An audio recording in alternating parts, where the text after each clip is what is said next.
আবারও স্বাগতম জানাচ্ছি প্রিয় লিসেনার্স নতুন আরেকটি ঘটনায়। আশা করছি আমাদের প্রথম ঘটনাটি সকলের ভালো লেগেছে। আর এখন যে ঘটনাটি আপনাদের সাথে শেয়ার করতে যাচ্ছি, এই ঘটনাটি আমাদেরকে যিনি পাঠিয়েছেন তার নাম পারভেজ মন্ডল, গ্রাম খারুন, থানা হিলি, পোস্ট ফতেহপুর, জেলা দক্ষিণ দিনাজপুর, রাজ্য পশ্চিমবঙ্গ, আর দেশ ভারত। ওনার পুঙ্খানুপুঙ্খ ঠিকানার যে বিবরণটা তিনি আমাদেরকে দিয়েছেন, আর তিনি একটি অদ্ভুত ঘটনা এবং সত্য ঘটনা আমাদের সাথে শেয়ার করেছেন। তো চলুন ঘটনাটি শুনে আসি।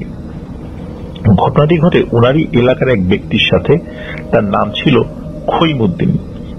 তো খৈমুদ্দিন দাদি ছিল অত্র এলাকার একজন খুবই গরিব একজন মানুষ। এই ঘটনা যেটা বলা হচ্ছে এটা কিন্তু মুক্তিযুদ্ধের আগের সময়ের ঘটনা, যদিও সেটার প্রভাব এর পরে অনেক ছিল, সে বিষয়ে আমরা আসবো ইনশাল্লাহ। তো এই খৈমুদ্দিন দাদু সে মানুষের বাড়িতে কাজ করে তার সংসার চালাতেন। অনেক কষ্টেই তার দিন চলত।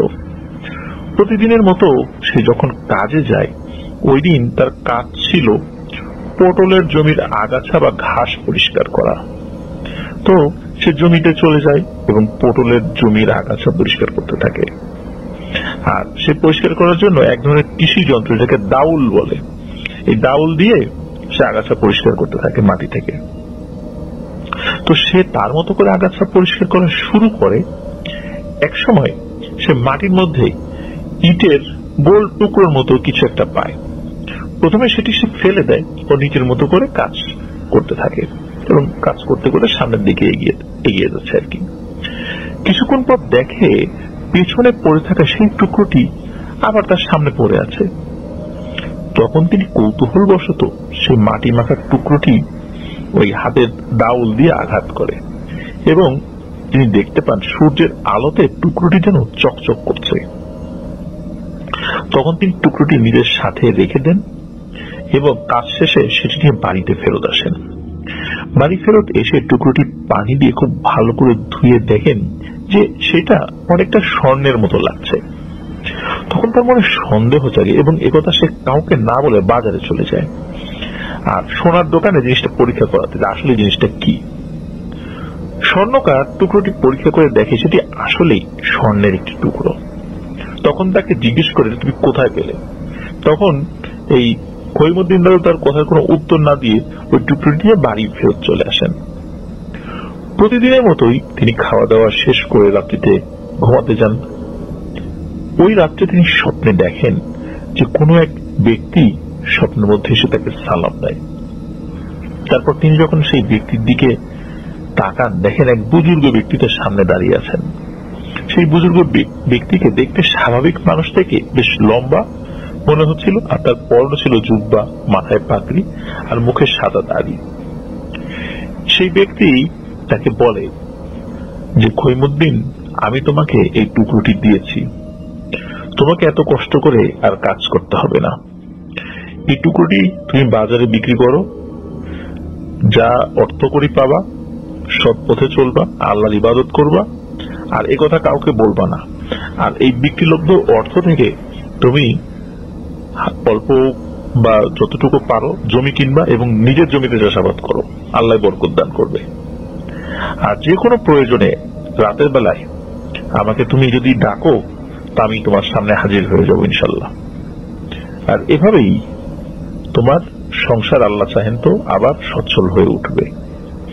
খৈমুদ্দিন স্বপ্নের মধ্যে এটা জিজ্ঞেস করে না যে আপনি আমাকেই কেন এটা দিচ্ছেন, অন্য লোক তো ছিল, বা আমি কেন, এসব বিষয় আসলে স্বপ্নের মধ্যে জিজ্ঞেস করার মতো অবস্থা তার ছিল না। আর স্বপ্ন তো স্বপ্ন, এখানে তো চাইলেও অনেক কিছু বলা যায় না, নিজের নিয়ন্ত্রণে সেটা থাকে না। তো তার ঘুম ভেঙে যায় এবং স্বপ্নের পাওয়ার নির্দেশনা অনুযায়ী তিনি সেটি বাজারে বিক্রি করেন এবং আস্তে আস্তে তিনি জমি জমা চাষাবাদ করেন, নিজের জমি জমা চাষাবাদ করেন এবং বেশ বছর 3-4 মধ্যে ওনার অবস্থা অনেক পরিবর্তন হয়ে যায়। সংসার অভাব দূর হয় এবং উনি বেশ ধনী হয়ে যান ওই গ্রামের মধ্যে। আস্তে আস্তে তিনি অনেক জায়গা জমি ক্রয় করেন। তিনি ওই গ্রামে মাটির 2 তলা বাড়ি নির্মাণ করেন। আশেপাশের অনেক মানুষের মনে কিন্তু সন্দেহ জাগে খৈমুদ্দিনের উপর। তাকে জিজ্ঞেস করলে যিনি বলতেন সব আল্লাহর দান, এর থেকে আর বেশি কিছু বলেন না। এভাবেই দিন পার হতে লাগলো, কিন্তু আশেপাশের লোকের সন্দেহ যেন থেকেই যায়। একটার পর একটা চাপ তার উপর দেয়া হচ্ছিল, তিনি কিভাবে এই সম্পত্তির মালিক হলেন। তিনি এই চাপ সইতে না পেরে একদিন ওই বুজুর্গ ব্যক্তিকে স্মরণ করেন। ওই বুজুর্গ ব্যক্তিটি তার কাছে আসেন, তাকে সব বলে যে আমি তো এরকম খুব চাপের মুখে আছি, এখন কি করব, আমি তো কিছু বুঝতে পারছি না। মানুষকে না বলে দিলেও তো অনেক সমস্যা বা অনেক ক্ষতিগ্রস্ত আমি হতে পারি তাদের দ্বারা, এমন অবস্থা আমার করণীয় কি। তখন ওই বুজুর্গ ব্যক্তি কিছুক্ষণ চুপ থাকেন, তো চুপ থেকে বলেন যে আমি তোমাকে একটা জিনিস দিব, এটা একটা চাবুক, এই চাবুকটি স্বর্ণের চাবুক, তুমি এই চাবুকটি তোমার বাড়িতে রেখে দিবা। যদি রেখে দাও তাহলে সমাজে তোমার প্রতিপত্তি বাড়বে, কেউ তোমাকে উল্টোপাল্টা প্রশ্ন করার সাহস করবে না। তবে একটা বিষয় মনে রাখো, এই চাবুকটি তুমি তোমার বাড়ি ছাড়া অন্য কোথাও নিয়ে যাবা না।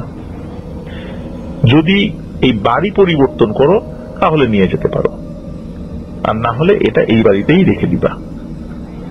যদি কখনো অন্য জায়গায় বাড়ি ঘর করো, এই বাড়ি ছেড়ে চলে যাও, তখন এটা নিতে কোনো সমস্যা নেই, কিন্তু বেড়াতে গেলে এটা তখনও সাথে নিয়ে যাবা। কিন্তু মনে রেখো, এটা যদি তুমি কোনো কারণে হারিয়ে ফেলো তাহলে কিন্তু বিপদ হবে। আর এটি তোমার এই বাড়ির জন্যই শুধু নির্ধারিত, খুব প্রয়োজন ছাড়াও বেড়াতে যদিও যাও, অল্প সময়ের জন্য গেলে তাহলে নেওয়ার প্রয়োজন নেই, কিন্তু যদি বেশি সময়ের জন্য যাও বেড়াতে তাহলে সাথে করে নিয়ে যাবে। এরকম ভাবে বেশ কিছু ওসিয়ত করে দেন আর কি। তখন এই খৈমুদ্দিন দাদু সেই চাবুকটি ওই 2 তলা মাটির ঘরের উপরে কোন একটি নির্দিষ্ট জায়গায় গোপনে তিনি আড়ালে লুকিয়ে রেখে দেন, এবং তার পরিবারের সদস্যদের কাছেও এই ব্যাপারে তিনি কিছু বলেননি। আর চাবুকটি তার কাছে আসার পর থেকে অত্র এলাকার মধ্যে তার প্রভাব যেন বাড়তে থাকে। কোন লোক আর তাকে তেমন কিছু বলার সাহস পায় না। এভাবে বেশ কিছু বছর চলে যায়, আর ধীরে ধীরে তার সম্পদের পরিমাণ বাড়তে থাকে। আর একসময় অত্র এলাকার সবচেয়ে ধনী ব্যক্তির তালিকায় তার নাম চলে যায়, এবং সবচেয়ে ধনী ব্যক্তিও তিনি হয়েছেন। লোকমুখে শোনা যায় প্রতি বছর বৈশাখ মাসের 1 তারিখে তার সারা বছরের টাকা হিসেব করে বাড়ির উঠোনে শুকোতে দেয়া হতো। ওই দিন বাড়িতে কোনো বাইরের লোককে প্রবেশ করতে দেয়া হতো না। এর কয়েক বছর পরে বাংলাদেশের মহান মুক্তিযুদ্ধ শুরু হয়ে যায়। তখন এই এলাকাটি বাংলাদেশের সীমান্তে হওয়ার কারণে বাংলাদেশের মুক্তি বাহিনীর সাহায্যের উদ্দেশ্যে এবং ওই এলাকার লোকদের রক্ষা করতে ইন্ডিয়ান আর্মি এই পুরো এলাকাটি তাদের দখলে নিয়ে নেয়, আর এলাকার লোকজনকে এলাকা ছেড়ে চলে যেতে বলে যুদ্ধ শেষ না হওয়া পর্যন্ত। তখন সবাই এলাকা ছেড়ে চলে যায়। যেহেতু খৈমুদ্দিন দাদুও এই এলাকার বাসিন্দা ছিলেন, আর হেন পরিস্থিতিতে তিনিও বাধ্য হয়ে চলে যান। কিছুদিন পর স্বাভাবিক হওয়ার পর সবাই আপন বাড়িতে ফেরত চলে আসে। খৈমুদ্দিন দাদিও চলে আসেন, আর উনি সিদ্ধান্ত নেন যে উনি আর এখানে থাকবেন না। উনি যখন গিয়েছিলেন, যেহেতু একটা দীর্ঘ সময়ের জন্য গিয়েছিলেন, ওই চাবুকটি সাথে নিয়ে গিয়েছিলেন। আবার ফেরত এসেছেন, কিন্তু পরবর্তীতে মনে হলো এই বাড়িতে তিনি থাকবেন না। তো ওই উনি যে কাজটি করেন সেটি হলো যে ওনার শ্বশুর বাড়ি ছিল বাংলাদেশে, মানে বাংলাদেশে এটা পড়ে গেছে আর কি। আর কিছুদিনের মধ্যে বাংলাদেশের একটা হিন্দু পরিবারের সন্ধান পান, তারা এই দক্ষিণ দিনাজপুরে চলে আসতে চান। তখন তিনি তাদের সাথে জমির একটা বদল করেন, এটাকে এওয়াজ বদল বলা হয়, যে তোমার জমি আমার, আমার জমি তোমার, মানে সকলের সম্মতিতে এরকম একটা সিদ্ধান্ত নেওয়া হয়। তো উনি ওই হিন্দু পরিবার যেই জায়গাতে ছিল তিনি সেখানে চলে আসেন, আর তিনি যেই বাড়িতে ছিলেন সেটাতে ওই হিন্দু পরিবার চলে আসে। তো উনি অনেক কিছুই নিয়ে চলে গিয়েছিলেন, কোনোভাবে উনি সেই স্বর্ণের চাবুকটি ওই বাড়িতে ফেলে রেখে চলে যান, এবং সেই চাবুকটির কথা উনি রহস্যজনক ভাবে ভুলে গিয়েছিলেন।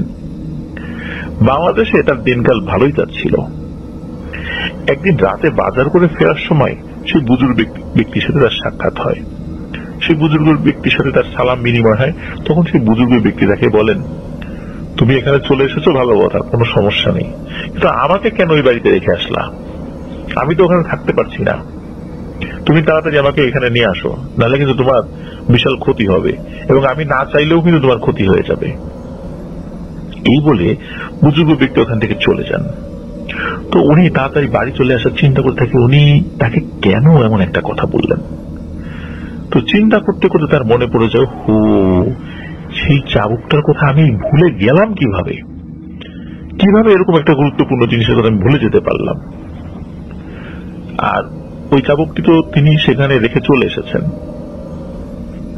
তো পরের দিন সকালবেলা তিনি আবার ভারতের উদ্দেশ্যে রওনা দেন। তখন তো এরকম বর্ডার ছিল না, দেশ ভাগ হওয়ার পরেও এরকম ফেন্সিং করা তো হয়নি, তাই না? তো পরের দিন সেই বাড়িতে আসেন হাঁটতে হাঁটতে, মানে বর্ডারের এপাশ ওপাশ, খুব বেশি দূরে ছিল না আর কি। তো সেই পরিবারের সাথে কথা বলে, এবং সেই পরিবারের সাথে কথা বলার এক পর্যায়ে তিনি বলেন যে তার একটা মূল্যবান জিনিস তিনি রেখে গিয়েছেন, ওটা আমাকে নিয়ে যেতে দাও। তো তারাও রাজি হয়, বলে কোথায় আছে বলে দাও, আমরা দিয়ে দিব। তখন খৈমুদ্দিন দাদু সেই গোপন ঘরের কথা বলে। তো তাদের মধ্যে একজন সেই উপরে যায়, কিছুক্ষণ পরে ফিরে এসে বলে, কই, ওখানে তো কিছু নেই, এই বলে তাকে ফিরিয়ে দেয়। কিন্তু খৈমুদ্দিন দাদু যে করেই হোক ওই জিনিসটা তাকে নিয়ে যেতেই হবে। অনেক রিকোয়েস্ট করার পরও তারা সেই স্বর্ণের চাবুকটি দেয়নি। তিনি নিরাশ হয়ে বাংলাদেশে ফিরে যান। সেখানে ওই বুজুর্গ ব্যক্তি আবার তার কাছে আসে, বলে, তুমি আমাকে নিয়ে না নিয়ে চলে আসলা কেন? তো তোমার তো আরো চেষ্টা করা উচিত ছিল, তা না হলে কিন্তু তোমার বড় ক্ষতি হয়ে যাবে। তোমার ক্ষতি কিন্তু আমি করব না, কিন্তু ক্ষতি কিন্তু হয়ে যাবে। এখন খৈমুদ্দিন দাদু কি করবেন, ওনার তো কিছু করার নেই। এরপর যেটা হয়, ধীরে ধীরে ওনার অভাব বাড়তে থাকে। একে একে সব সম্পদ ওনার হাতছাড়া হয়ে যাচ্ছিল। তখন তিনি আবার এই বাড়িতে আসেন। সেই হিন্দু পরিবারের কাছে উনি অনেক অনুনয় বিনয় করতে থাকেন। অনেক কান্নাকাটি করার পরও তারা তাকে চাবুকটি দেন, তারা স্বীকারই করে না।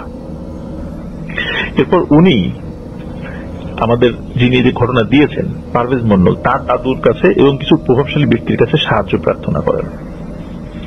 তখন স্থানীয়ভাবে বলা হয়, তুমি তো এখান থেকে সবই নিয়ে গেছো, আর যে বিষয়টার কথা বলছো এই জিনিসটা তো খুব গোপন একটা জিনিস, এটা তো যদি তার হাতে থেকেও থাকে তারা তো বলবে না। আর তুমি এটা তো অন্তত বলো যে তুমি এটা কিভাবে পেলে।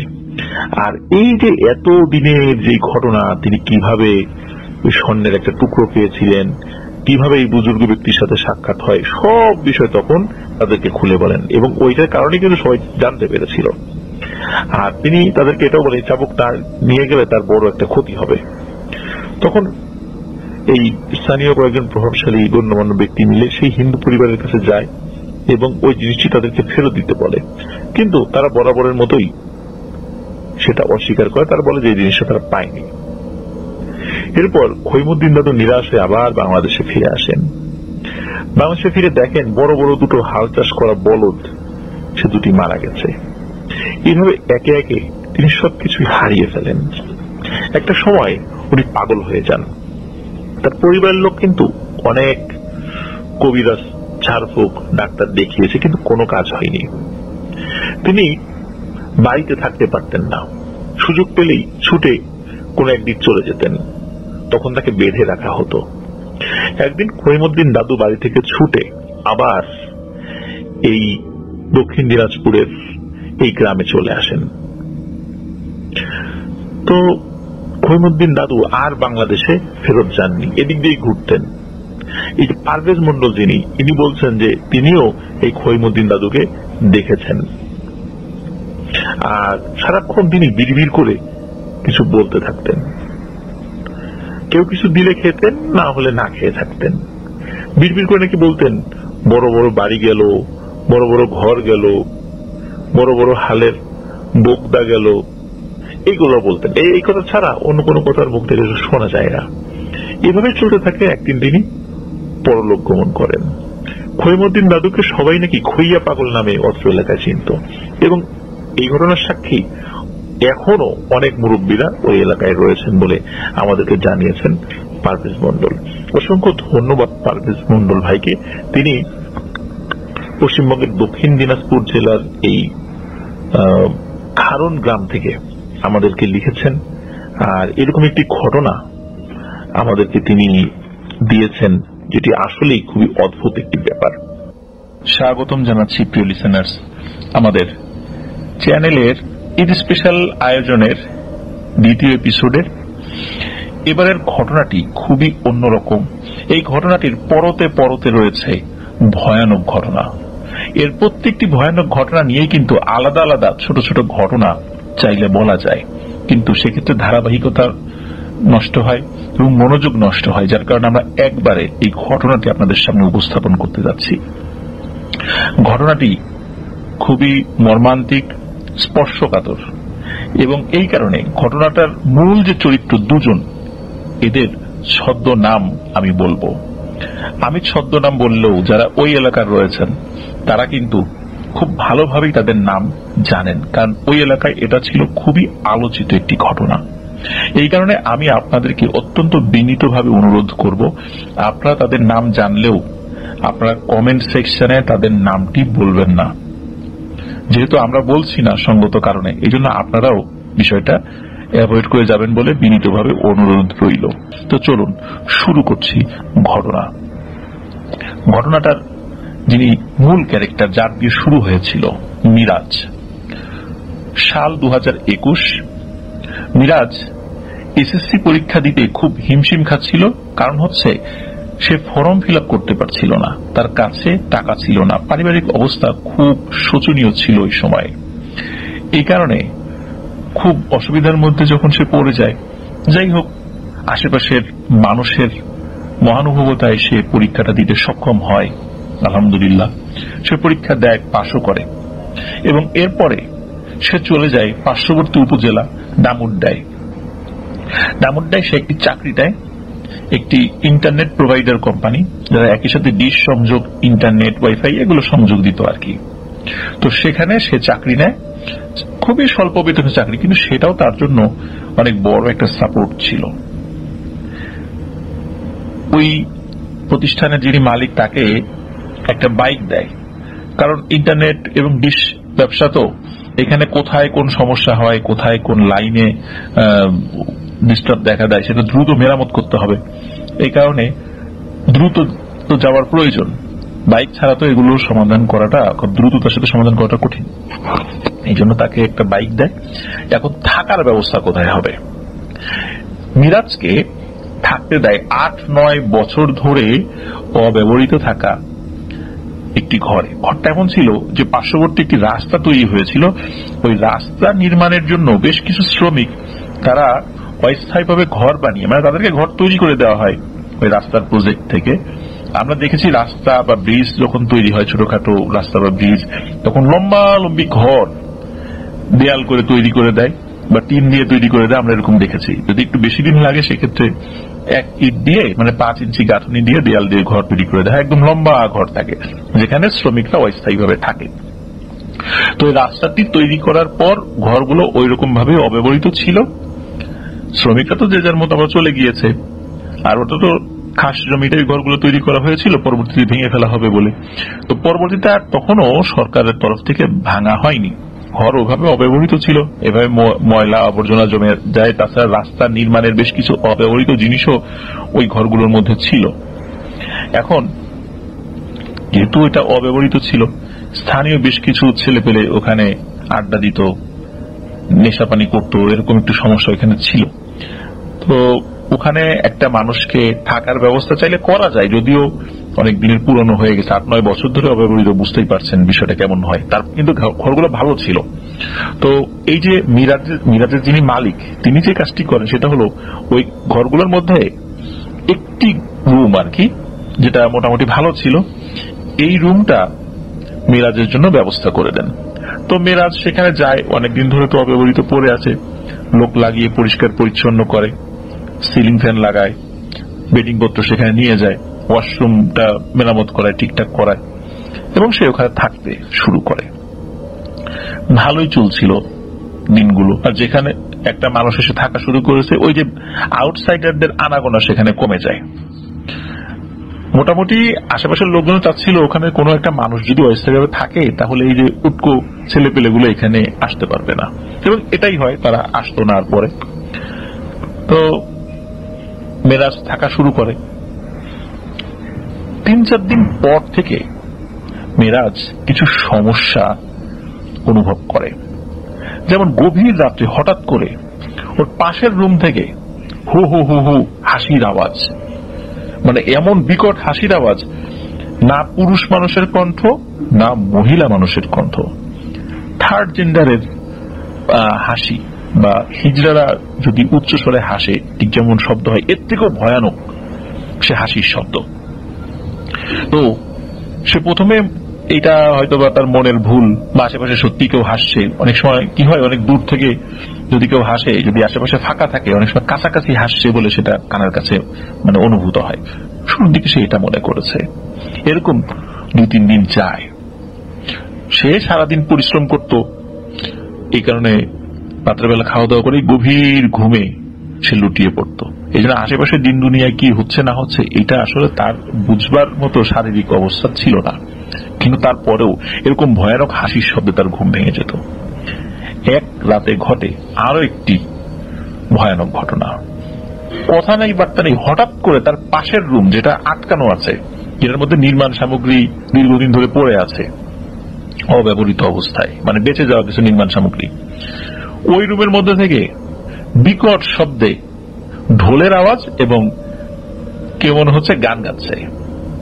একদম কর্কশ কণ্ঠে গান, এবং অন্য কোনো বাদ্যবাজনা নাই, শুধু ঢোলের আওয়াজ, শুধু ঢোল বাজাচ্ছে আর গান গাচ্ছে। আর এমন জোরে শব্দ হচ্ছে মনে হচ্ছে তার কানের তালা ফেটে যাবে।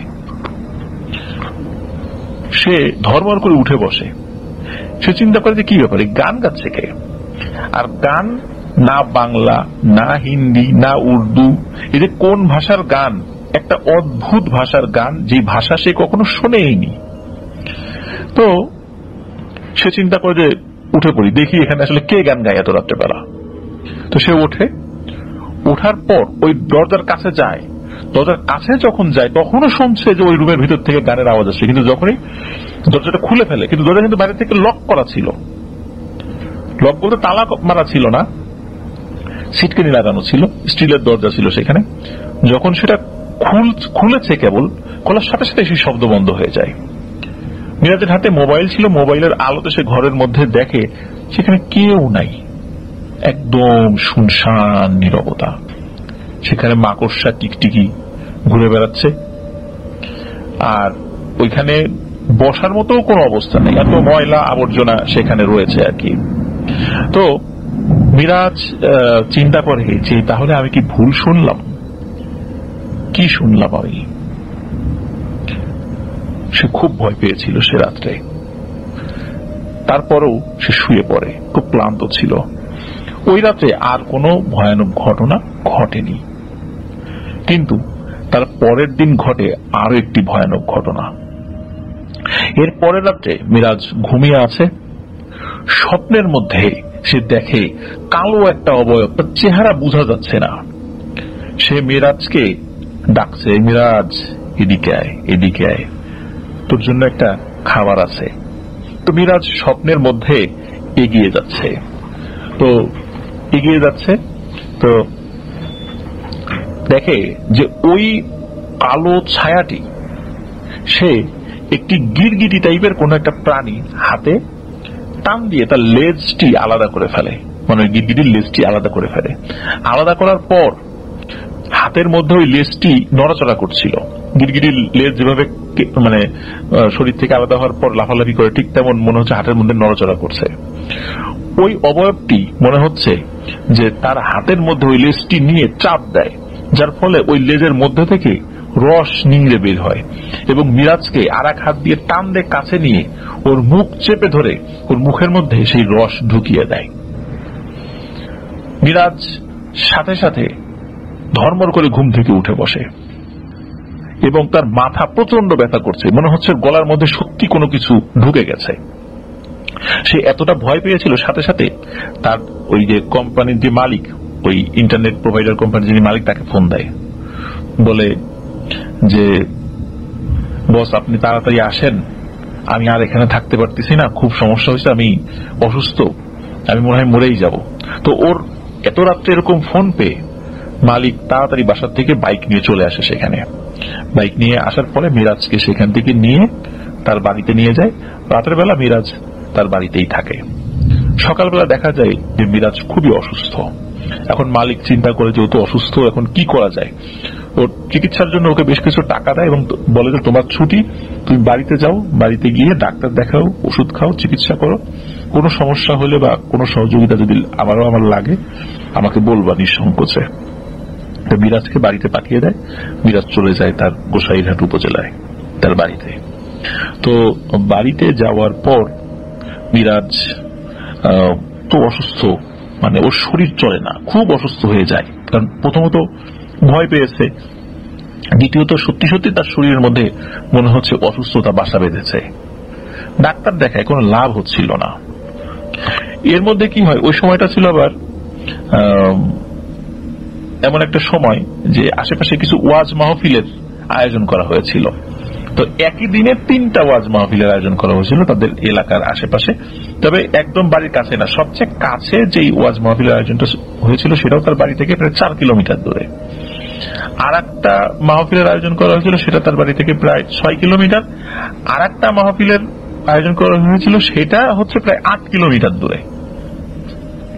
রাতের বেলা সে শুয়ে আছে, হঠাৎ করে মনে হচ্ছে যে তার কানের কাছে এই ওয়াজের মাইকগুলো বাজছে, অথচ খুব মৃদুভাবে শোনা যাচ্ছিল সেই ওয়াজের মানে শব্দগুলো। যেটা 3-4 কিলোমিটার দূরে ওটা একটু ভালো করে শোনা যাচ্ছিল, কিন্তু 7-8 কিলোমিটার দূরের গুলো শোনা যাচ্ছিল কিন্তু হালকা হালকা, এবং একসাথে ওয়াজ হচ্ছিল। তো কোনোটাই, বিশেষ করে দূরের যে দুটা আছে এটা কোনোটাই স্পষ্টভাবে শোনা যাচ্ছিল না। কিন্তু মিরাজ এই 3টা ওয়াজের শব্দই স্পষ্টভাবে শুনছিল।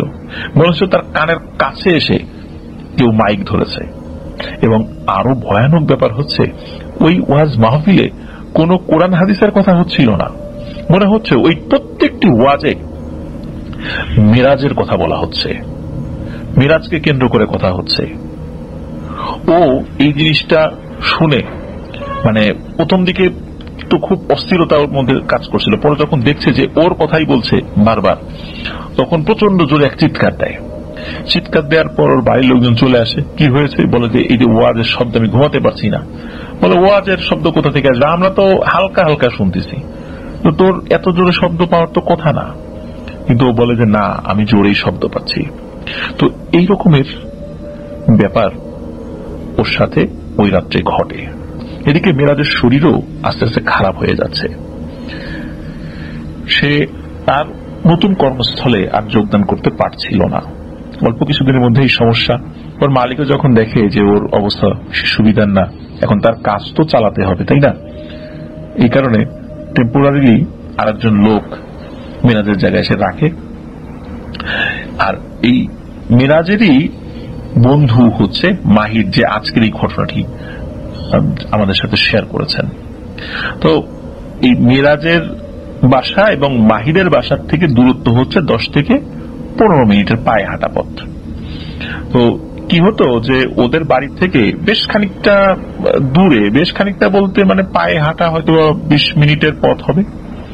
তো সেখানে প্রথমে একটা মাছের আড়ত আছে, মাছের ঘের আছে, সরি আড়ত না। তো ওই ঘের পার হলে একটা লিচু বাগান, ওই লিচু বাগান পার হলে আর একটা মাছের ঘের, তারপর একটা আম বাগান। আমের সিজনে সেখানে ওই পাহারাদাররা থাকে, আম পাহারা দেয়। আবার যখন আমের সিজন শেষ হয়ে যায় পাহারাদাররা চলে যায়। ওখানে পাহারাদার থাকার জন্য অস্থায়ীভাবে ছোট ছোট ঘর তৈরি করা হয়। পরবর্তী এটা প্রতি বছরই তৈরি করা হয়, আবার সেটা ভেঙে নিয়ে চলেও যায়। ওই জায়গাটা খুবই নাকি সুন্দর, মাহিদ আমাদেরকে জানিয়েছেন, খুবই সুন্দর, চমৎকার একটা পরিবেশ। সকাল, দুপুর, বিকেল বা সন্ধ্যার পরেও যদি আপনি যান, চমৎকার পরিবেশ। ওখানে অনেকগুলো আম গাছ ছিল আর একটা মাত্র বড়ই গাছ ছিল। ওই জায়গাতে কি করতো, এই যে মাহিদ, সোহেল, ওদের বন্ধু আর কি, তারপরে এই যে মিরাজ এবং আরো কিছু বন্ধু বান্ধবরা মিলে বিকালের দিকে সেখানে গল্প গুজব করতে যেত, আড্ডা দিত, গান বাজনা করত। আবার সন্ধ্যার পরে এশার আজানের আগে ওখান থেকে চলে আসতো, মাঝে মাঝে সেখানে যেত, এবং চমৎকার একটা পরিবেশ সেখানে। তো ওদেরকে এক সময় যখন ওই বিশেষ করে এই যে মিরাজকে ডাকে, মাহিদ নিজেই ফোন করে ডাকে, চল আজকে আমরা ওখানে বসবো। তো সেখানে যাই, সেখানে সোহেল ছিল, এই মিরাজ ছিল, মাহিদ ছিল, আর কয়েকজন বন্ধু বান্ধব ছিল। তো এর মধ্যে কি হয় যে রাত 8টা কি 9টা বেজে যায়। তো গল্প গুজব হয়, সবই ঠিক আছে। এই মাহিদ যে হঠাৎ করে সে ফিল করে ওর ঘাড়ে কে যেন ঠাস করে একটা থাপ্পড় মেরেছে। তো মাহিদ বলে যাই, কিরে আমাকে মারলি কেন তোরা? তো ওরা বলে যে আমরা তো গোল হয়ে বসে আছি, তোর ঘাড়ে মারতে গেলে তো উঠে যেয়ে মারতে হবে, আমরা তো বসে আছি, কি বলিস উল্টা পাল্টা, তোকে মারলাম কখন? বলে না, এই যে আমার ঘাড়ে আমার খুব ব্যথা লাগছে, তোরা তো মারলি মনে হইলো। ওরা বলে না না না, আমরা তো মারিনি, কি বলিস আবল তাবল। যে ঘটনা ওখানেই আপাতত শেষ হয়। এর কয়েকদিন পরে এই যে মিরাজ মাহিদকে ফোন দেয়, ফোন দিয়ে বলে যে দোস্ত চল আজকে আমরা ওখানে একটু আড্ডা দিই। তো মাহিদ রাজি হয়, অন্য বন্ধু আছে, সোহেল আছে, অন্যদের খবর দেওয়া হয়, তোরা সেখানে যায়। কিন্তু হঠাৎ করে এই মিরাজের মোবাইল ফোনে একটা কল আসে, ওর বাড়িতে যেতে হবে। তখন সন্ধ্যা হয়ে গেছে, সন্ধ্যার পর।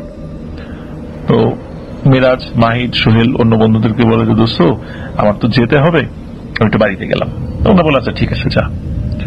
তো মিরাজ রওনা দেয় বাড়ির দিকে। একটা কথা বলে রাখা ভালো, এই যে জায়গাটা আমবাগান, এটাকে বাংলো বলে, মানে স্থানীয়ভাবে সবাই বলে আসলে বাংলো। ওখানে আসলে কোনো বাংলো নাই, কিন্তু সবাই বাংলো বলে আর কি। চমৎকার পরিবেশ, তো ওখানে বাংলো যদি তৈরি করা হয় চমৎকার একটা বাংলো হবে। ওই যে অস্থায়ীভাবে ছোট ছোট ঘর করা হয়, এই জন্যই সবাই বাংলো বলে আর কি। তো ওই বাংলোর যে রাস্তাটা, এই রাস্তাও কিন্তু ঢোকার রাস্তাও একটা, বের হওয়ার রাস্তাও একটা, অন্য কোনো রাস্তা নেই, ছোট পায়ে হাঁটা মেঠো পথ আর কি, মানে আইলের মতো আর কি। তো মিরাজ ওইখান থেকে বের হওয়ার পর সে সামনে এগিয়ে গিয়ে হঠাৎ করে দেখে সামনে শুধু ধুধু মাঠ, মানে মরুভূমির মতো, কিচ্ছু নাই সামনে, না ঘর বাড়ি, না গাছপালা, এমনকি কোনো একটা আলোর সাইন, মানে কোন জায়গায় একটা বাতি জ্বলছে এটাও দেখা যাচ্ছে না। মিরাজ এটা দেখে খুব অবাক হয়, কি রে আমি কোথায় আসলাম, এই পথ দিয়েই তো আমি আসবো। ও কিছু বুঝতে পারছে না যে কি হচ্ছে আমার সাথে। এর ভিতর ও বুঝতে পারে যে নিশ্চয়ই অস্বাভাবিক কিছু তার সাথে ঘটতে যাচ্ছে। তখন মিরাজ জোরে জোরে দোয়া দুরুদ পড়তে থাকে। দোয়া দুরুদ পড়তে পড়তে হঠাৎ করে দেখেন না, আর কোন ধুধু মাঠ মরুভূমির মতো কিছু নাই, সেই তো রাস্তা, চিরচেনা রাস্তা, যে রাস্তা দিয়ে সে আসা যাওয়া করে এই আমবাগানে। সে আর পেছন দিকে ফিরে গিয়ে বন্ধুদেরকে ডাকে না, তাদেরকেও ডিস্টার্ব করে নাই, সে বাড়িতে চলে যায়। তো এরপর একদিন মোটামুটি 5 থেকে 7 দিন পর, এর মধ্যে আর ওরা কেউ এখানে গল্প গুজব আড্ডা দেওয়ার জন্য যায়নি। 5 থেকে 7 দিন পর এই মিরাজ একদিন ফোন করে ওর বন্ধু সোহেলকে যে দোস্ত আসবি আজকে আয়। সোহেলের আবার একটা কাজ ছিল, কিন্তু মিরাজ কোনো কারণে ওকে খুব করে রিকোয়েস্ট করছিল যে দোস্ত আয় আজকে গল্প করব, অনেক কথা আছে। ওদিকে মিরাজ মাহিদ, যে আমাদের আজকের গল্প যেটা কথক আর কি তিনি দিয়েছেন আর কি এই গল্পটা, তাকেও ফোন দেয় যে দোস্ত আয়। তো এখানে মিরাজেরই আগ্রহ বেশি। যাই হোক, সবাই আসে, গল্প গুজব করে। রাত তখন 8:30টার মতো বাজে আনুমানিক, মাহিদের ভাষায় আর কি। তো মাহিদ এটা হালকা খেয়াল করছে। হঠাৎ করে মাহিদের কাছে মনে হয়েছে, এমনকি মিরাজের কাছেও মনে হয়েছে যে মিরাজের শরীরের ভেতর থেকে গোলাকৃতির একটা কালো ছায়া বের হয়ে ধপ করে সোহেলের গায়ে লাগলো, জাস্ট এতটুকুই। তখন সোহেল বলে উঠলো, কি রে কি হইল, হঠাৎ করে আমি নড়ে উঠলাম কেন? তো বিষয়টা আসলে অন্ধকারে আবছা আলোতে হয়েছিল, তো এই জন্য মানে বিষয়টা ওইভাবে কেউ বুঝতে পারেনি। এটা হাস্যরসের মধ্যে দিয়েই শেষ হয়ে যায় আর কি বিষয়টা।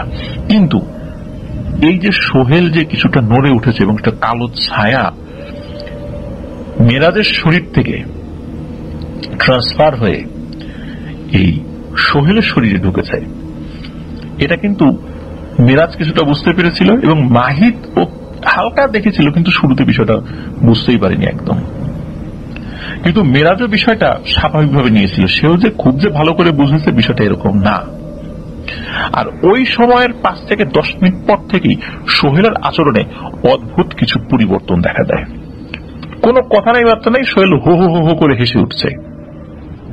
এখন এই হাসছে কেন? ওরা সবাই বলছে যে কিরে তুই হাসিস কেন? কোনো কথা নাই, এমনি হাসির কোনো ব্যাপার ছাড়াও হাসছে, আর হাসির কোনো কথা বললেও হাসছে। হঠাৎ করে ওর বন্ধুদের সাথে সে রেগে যাচ্ছে। ওর এই অদ্ভুত আচরণে সবাই খুব বিরক্ত হয়। সবাই বলে যে চল আজকে আর কোনো কথাই বলবো না, বাড়িতে যাই। সবাই যে যার মতো বাড়িতে চলে যায়। আর এরপর থেকেই এই ঘটনায় নতুন মোড় নেয়। ঘটনা রাকিবের সাথে শেষ হয়ে যায়, শুরু হয় সোহেলের সাথে। সোহেল এর প্রায় 1 মাস বন্ধু বান্ধবদের সাথে কারোর সাথে দেখা করে না। 1 মাস পর এই মাহিদ, রাকিব ওরা শুনতে পায় সোহেল নাকি পাগল হয়ে গেছে। সবাই খুব অবাক, এত সহজ সরল একটা ছেলে, ভালো মনের একটা ছেলে, ও তো জরুরি দরকার ছাড়া কারোর সাথে কথাই বলতে চাইতো না, কিন্তু সে পাগল হয়ে গেল। কি হলো, কি এমন ঘটনা ঘটলো সে পাগল হয়ে গেল? ওরা খোঁজ খবর নিয়ে জানতে পারলো যে সোহেল কোনো কারণ ছাড়াই হঠাৎ করে কাউকে আঘাত করে বসে, তারপর হঠাৎ করে মানুষের সাথে রেগে যায়, সারাক্ষণ হাসতে থাকে, আবার অনেকের সাথে খারাপ ব্যবহার করে। তো এই অস্বাভাবিক আচরণ সোহেলের মধ্যে দেখা দিয়েছে প্রায় 1 মাস যাবত নাকি। তখন এই ব্যাপারটি তারা যখন শোনে, সোহেলকে দেখতে যায়। সোহেল তাদের সাথে খুব একটা যে অস্বাভাবিক আচরণ করেছে বিষয়টা এরকম না। তো মানুষ হিসেবে সোহেল খুবই ভালো একজন মানুষ, কিন্তু ওর এই ধরনের পরিবর্তনে বন্ধু বান্ধবরা খুবই অবাক হয়। এরপর একটি ঘটনা ঘটে, সেটি হলো যে ওর পাগলামি যখন খুব বেশি করে বেড়ে গেছে, তখন পরিবারের লোকজন ওকে ঘরে এক রাতে আটকে রেখে তালা মেরে দেয়। অ্যাটাচ ওয়াশরুম ছিল তার রুমে, এই জন্য ওয়াশরুমের জন্য বাইরে বের হওয়ার কোনো প্রয়োজন নাই। গভীর রাত্রে ওই সোহেলের মা বাবা চিন্তা করে ও কি ঘরে আছে, কি অবস্থা দেখি একটু। তখন ওর জানালা দিয়ে উকি দিয়ে দেখে ঘরের মধ্যে সোহেল নাই। শুরুতে মনে করেছে হয়তো সে ওয়াশরুমে গিয়েছে, না, ওয়াশরুমেও সে যায়নি।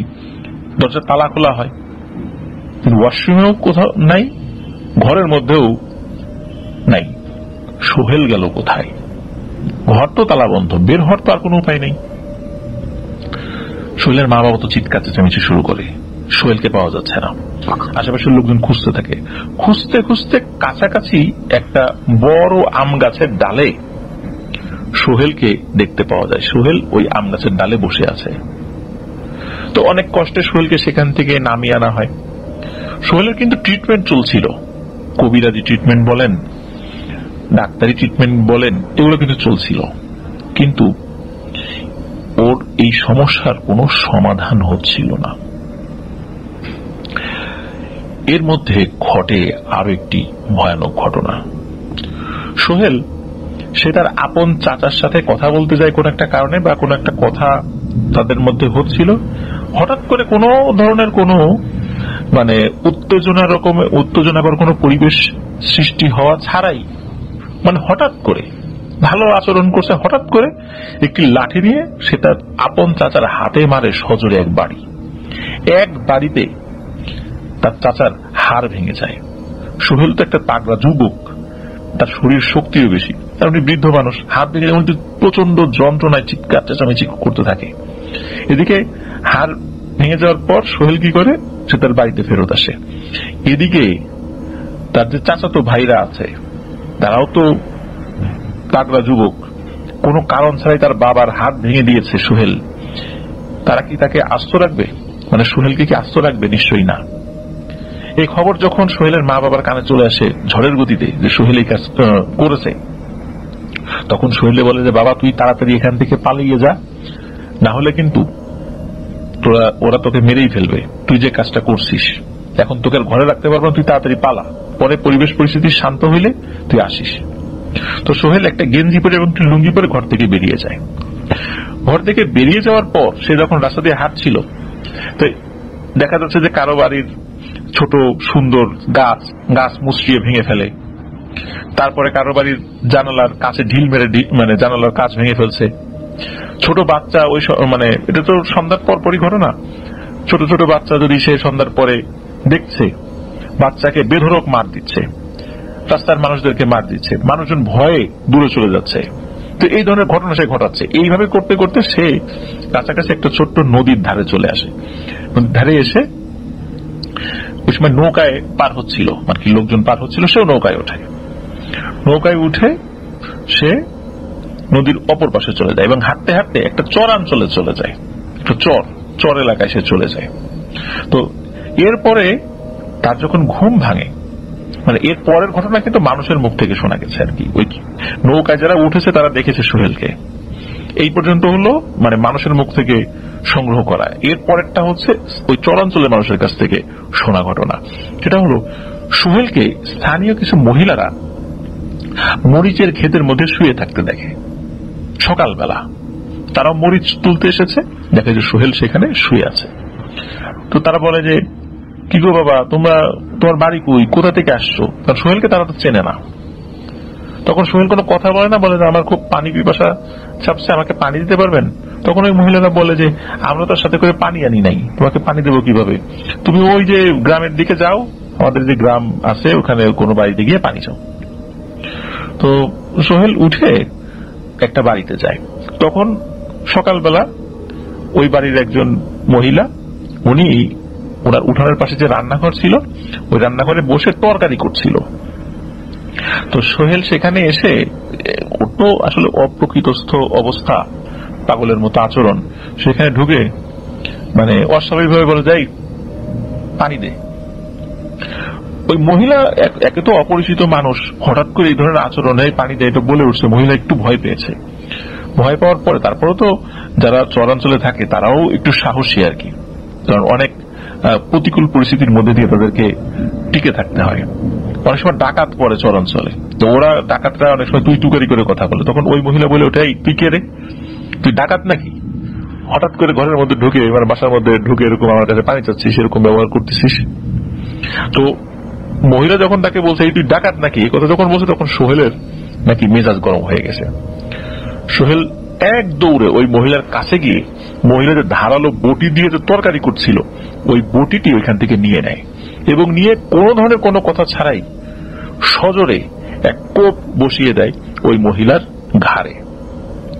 এবং এত জোরে যে কোপ দিয়েছে, কোপে ওই মহিলার ধর থেকে মাথাটা পুরোপুরি আলাদা না হলেও অর্ধেক কেটে যায় এবং ওই মহিলা ওইখানে স্পট ডেড। ওই বাড়িতে আরেকজন মহিলা ছিল, সেই দৃশ্য দেখে যখন চিৎকার করে উঠেছে, সোহেল সাথে সাথে ওই বটিটা নিয়ে তার উপরও চড়াও হয় এবং তাকেও এলোপাথারি কোপাতে থাকে।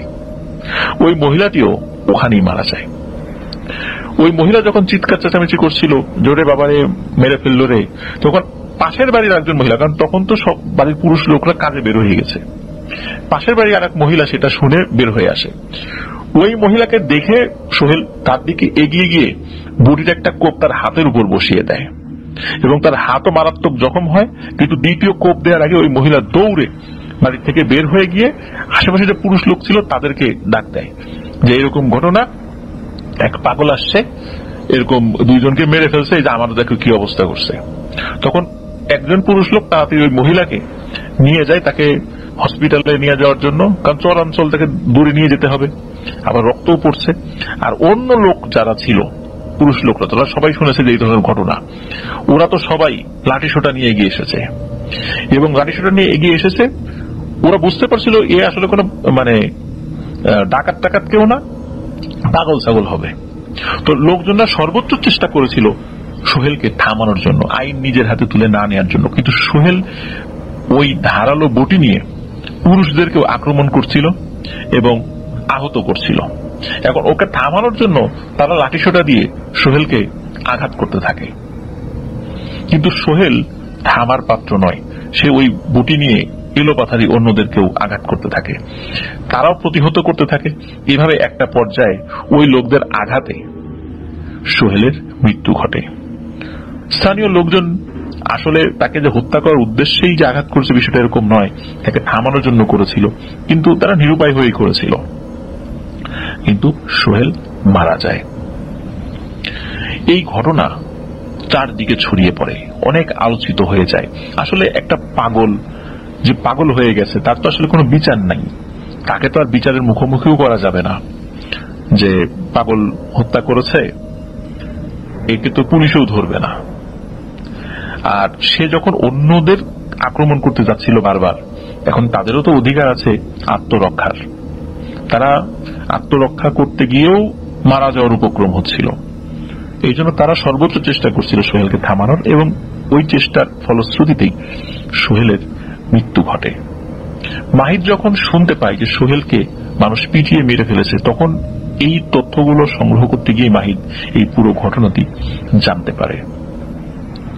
তো এভাবেই মাহিদের জীবনের সমাপ্তি, মাহিদের না, সোহেলের জীবনের সমাপ্তি ঘটে। মাহিদ এরপরে ওই আম গাছের বাগানে কিন্তু আড্ডা দিতে গিয়েছিল। সেখানে গিয়ে এক অদ্ভুত ব্যাপার দেখতে পায় যে বড়ই গাছটার নিচে বসে ওরা আড্ডা দিত, সোহেলের মৃত্যুর পর ওই বড়ই গাছটিও মারা গিয়েছে।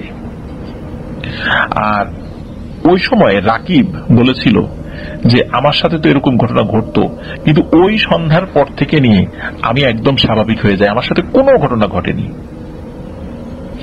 আর সোহেল নাকি ওই সন্ধ্যার পরে কোনো এক রাত্রে একটা স্বপ্ন দেখেছিল, ওই স্বপ্নেও কোনো একটা কালো অবয়ব নাকি ওকে ওই টিকটিকির লেজ চিপে সেটা রস নাকি ওকে স্বপ্নের মধ্যে খাইয়েছিল, এটা ওর পরিবারের সদস্যদের কাছে বলেছিল। এইভাবে পুরো ঘটনা মানুষের সামনে জানাজানি হয়। এটা বিক্ষিপ্ত ঘটনা, কিন্তু আস্তে আস্তে পুরো ঘটনা মানুষের সামনে উপস্থাপিত হয় যে আসলে কি ঘটনাটি ঘটেছিল সোহেলের সাথে। মূলত মিরাজ আর কি, মিরাজের দিয়েই ঘটনাটি শুরু, এবং মিরাজের মাধ্যম দিয়েই সেটা সোহেলের মধ্যে ট্রান্সফার হয়। আর সোহেলের সাথে সাথেই এই ঘটনাটির সমাপ্তি ঘটে। প্রিয় লিসেনার্স, আসলে কি মর্মান্তিক একটি ব্যাপার, আপনারা একবার ভাবুন, আর কি ভয়ানক একটি ব্যাপার। আসলে এটা বলা বা অনুধাবন করা সত্যি খুব কঠিন। আমি যখন এই ঘটনাটি আসলে শুনলাম, পুরো ঘটনাটি শোনার পর আমার কাছে খুবই অন্যরকম লেগেছে, খুব কষ্টও লেগেছে। দেখুন, একজনের কাছ থেকে একটি জিনিস ট্রান্সফার হয়ে আরেকজনের মধ্যে ঢুকে গেল, এই রকমের ব্যাপার আমি আগে খুব কমই বলেছি বলে আমার মনে পড়ে। এই মুহূর্তের মধ্যে একজনের থেকে আরেকজনের কাছে সেই অশুভ জিনিসটি ট্রান্সফার হয়ে গেল। আর এটা সূত্রপাত হয়েছিল যখন মেরাজ ওই ঘরে থাকা শুরু করেছিল। নিশ্চয়ই 8-9 বছর ধরে পরিত্যক্ত থাকার ফলে সেখানে পিশাচ শ্রেণীর কারো উপস্থিতি ছিল। মেরাজ ওইখানে থাকার প্রেক্ষাপটে সেখানে ওর শরীরের মধ্যে এই জিনিসটা ঢুকে যায়। বিশেষ করে ওই যে গিরগিটি টাইপের যে প্রাণী, তার লেজ নিংড়ে রস খাওয়ানোর মাধ্যম দিয়ে তার মধ্যে এক অশুভ শক্তি প্রবেশ করে, এবং এটি পরবর্তীতে সোহেলের মধ্যে ট্রান্সফার হয়। প্রিয় লিসেনার্স, এখান থেকে কিন্তু আমরা কয়েকটা ব্যাপার শিখতে পারি। সেটা হচ্ছে পরিত্যক্ত, দীর্ঘদিন ধরে পরিত্যক্ত রয়েছে এমন কোন বাড়ি বা জায়গায় আমরা পারতপক্ষে যাব না খুব প্রয়োজন ছাড়া। আর একটা ব্যাপার হচ্ছে এমন কোন জায়গায় গিয়ে আমরা আড্ডা দিব না যেই জায়গাতে আসলে সচরাচর লোকজন যায় না। এমনকি এমন সমস্ত জায়গা আমরা ভ্রমণও করব না যেই জায়গাগুলোতে সচরাচর লোক যায় না, প্রয়োজন ব্যতি রেখে। আর যাদের সাথে এই ধরনের ঘটনা ঘটতে থাকে আমরা নিজেদের সেফটি বজায় রেখে তাদের সাথে মেশার চেষ্টা করব। কিন্তু ওরা তো আসলে জানতো না ওভাবে, তাই না? এটা হয়ে গেছে।